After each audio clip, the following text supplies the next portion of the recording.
Bueno, tuvimos una reunión donde tratamos de hacer primero un balance de lo que hemos hecho en el Ministerio de Educación ya en estos 2 meses, que partimos de un diagnóstico donde yo fui claro y enfático que tenemos una crisis, ese es el nombre que hay que darle, en nuestro sistema de educación, y tal vez la crisis tiene una dimensión, una forma como podemos explicarla, y es que si vamos a una escuela o colegio rural, y encontramos un niño de 10 años, probablemente ese niño no sabe leer.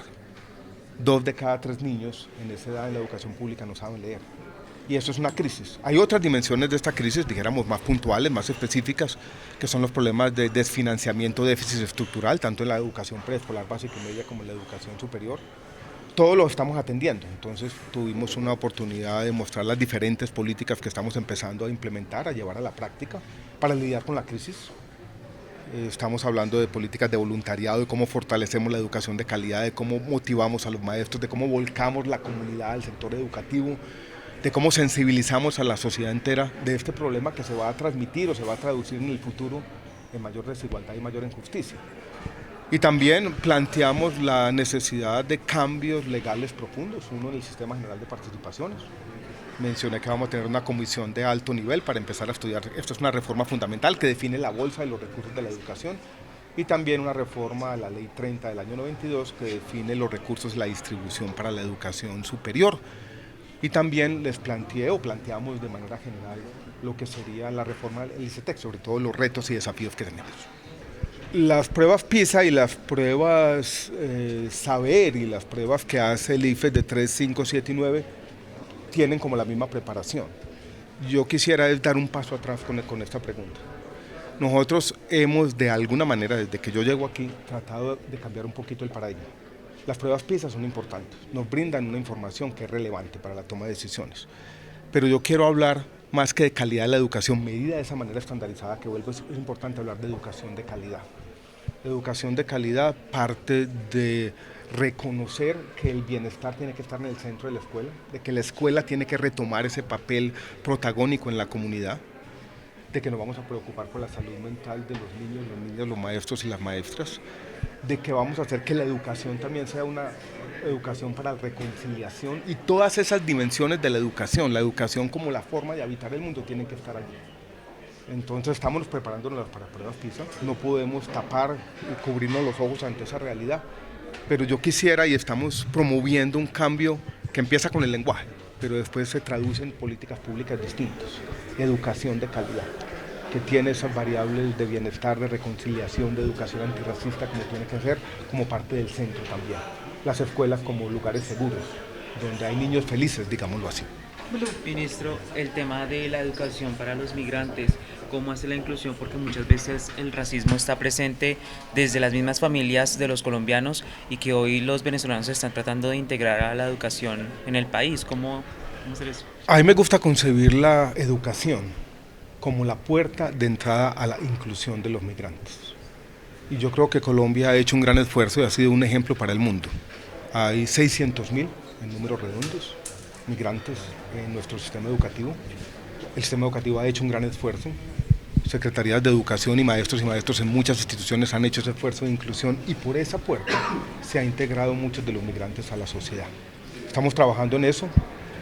Por eso también he hablado de la necesidad de esa reforma del Sistema General de Participaciones, porque este ha sido, dijéramos, otro peso adicional, otro desafío adicional para nuestro sistema de educación. Pero en eso yo quiero también hablar de lo bueno, y es que el sistema de educación de Colombia ha sido capaz de integrar y por esa vía integrarlos al sistema educativo y por esa vía integrarlos a la sociedad. Eso es una buena noticia. Ministro, una de las promesas de campaña fue condonar la deuda en ICETEX. ¿Cuántas personas o a cuántas personas se le puede condonar la deuda en sí? ¿Cuánto costaría esto y de qué se trata la reforma de ese sistema? El ICETEX es un universo que tiene muchas partes. Primero, el ICETEX maneja muchos fondos, más de 500 fondos que son créditos condonables. Ahí estamos trabajando en un programa de condonación, porque muchas veces un estudiante no incumplió un compromiso de un papel por allá cerrado y firmado y no le han condonado. Entonces ahí vamos a avanzar rápidamente a condonar decenas de miles de créditos. Hay otras obligaciones que son de naturaleza legal, de condonar en población vulnerable 25% de sus créditos. El director del ICETEX anunció un crédito de 8.000, estamos trabajando en eso. Durante los anuncios de los primeros 100 días ya tenemos casi listo un cambio en un reglamento del programa Serpi lo Paga, para que más de 3.000 estudiantes que no pudieron terminar sus programas pero siguen estudiando y que hoy en día tienen una espada de Damocles inmensa, una deuda impagable, que básicamente tiene a esas familias diciendo nos van a quitar la casa, para que puedan ser condonados. Estamos examinando ese universo básicamente desde una perspectiva de derechos, diciendo es el derecho a graduarse, no el derecho a no pagar, hacerlo con prudencia, paso a paso como corresponde. Eso tiene detrás la reforma al ICETEX, que estamos empezando a concebirla para que el ICETEX pueda ser lo que tiene que ser, una herramienta clave en la generación de oportunidades de educación en Colombia y nos ayude a cumplir la meta de 500.000 nuevos estudiantes en educación superior en el cuatrenio. Ministro, mencionó alrededor de 5.000 pilos rezagados y de esos 5.000 mencionó alrededor de 3.000 con los que empezarían. Sí, porque son los que hemos encontrado que están estudiando, los otros los vamos a buscar a ver qué pasa, la idea es condonarlos a todos, pero el primer barrido que hicimos, el primer análisis de la información, encontramos 3.000. Para contar la historia, esto es más fácil imaginándose un individuo. Una persona era pilo, empezó a estudiar ingeniería en cualquier universidad, no pudo por alguna razón. Así es la vida, ¿no? Y ese accidente se lo estaba castigando la sociedad de una manera inclemente, diciendo tiene que pagar ahora 40, 50 millones de pesos. Esa persona terminó de ahí, fue al SENA y terminó su programa, y ya se graduó. Y le ha ido bien, y está contento. A esa persona se le va a condonar el crédito. ¿Qué otras cosas han mirado para poder condonar esas deudas, para esos pilos? ¿Qué otras cosas han mirado?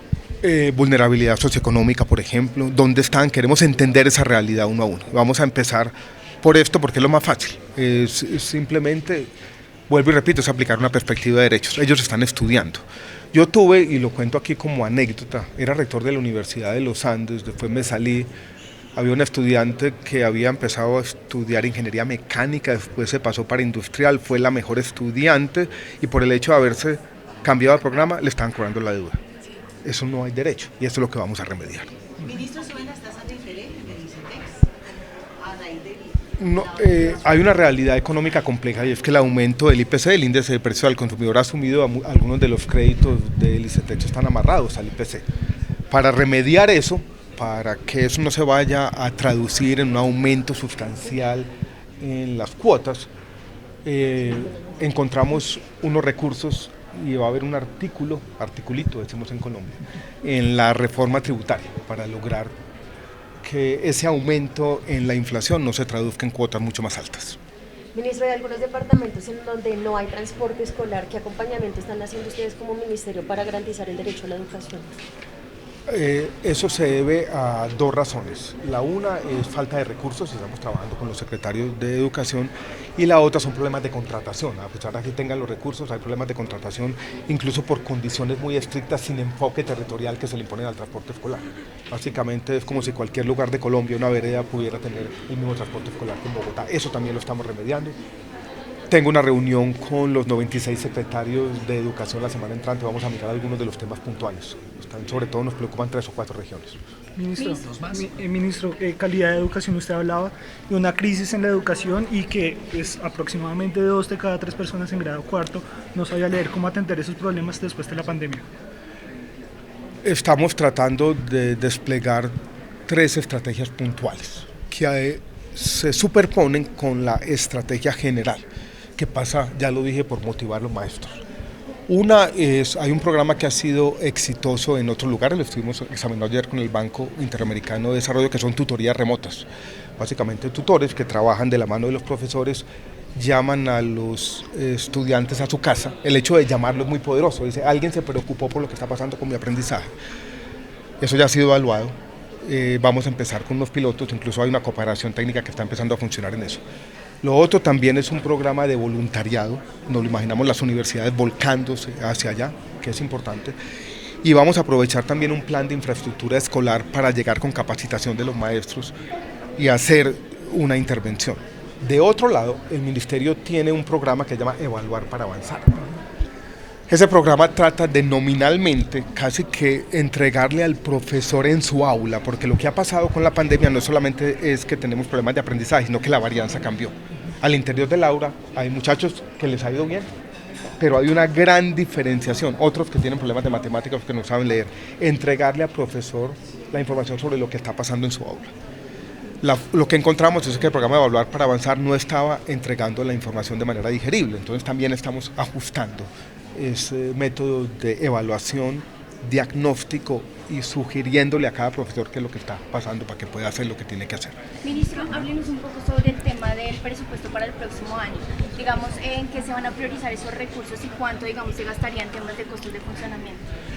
El presupuesto del Ministerio de Educación es un presupuesto que está muy definido de antemano, o sea, van casi 30 billones para el Sistema General de Participaciones, para pagar en el fondo por la nómina de los maestros, va una plata para el FOMAC, que son todas las prestaciones sociales del magisterio, y van 8 billones aproximadamente para las universidades públicas. Ahí está como el grueso del presupuesto. Lo que yo quisiera hacer énfasis no es en ese grueso del presupuesto, sino en lo adicional que se consiguió en un ajuste que hicimos hace 3 semanas en el presupuesto general de la Nación 2023. Y ahí conseguimos plata para aumentar los recursos de las universidades públicas, para unos programas de fomento de infraestructura de universidades públicas para que puedan tener en el territorio más presencia, para infraestructura escolar y para capacitación de maestros. Eso es lo nuevo que hay. Para infraestructura escolar hay 500.000 millones adicionales que se suman a los que ya traía el presupuesto general de la Nación para empezar este gran programa de infraestructura enfocado en el mejoramiento rural. Gracias por todo.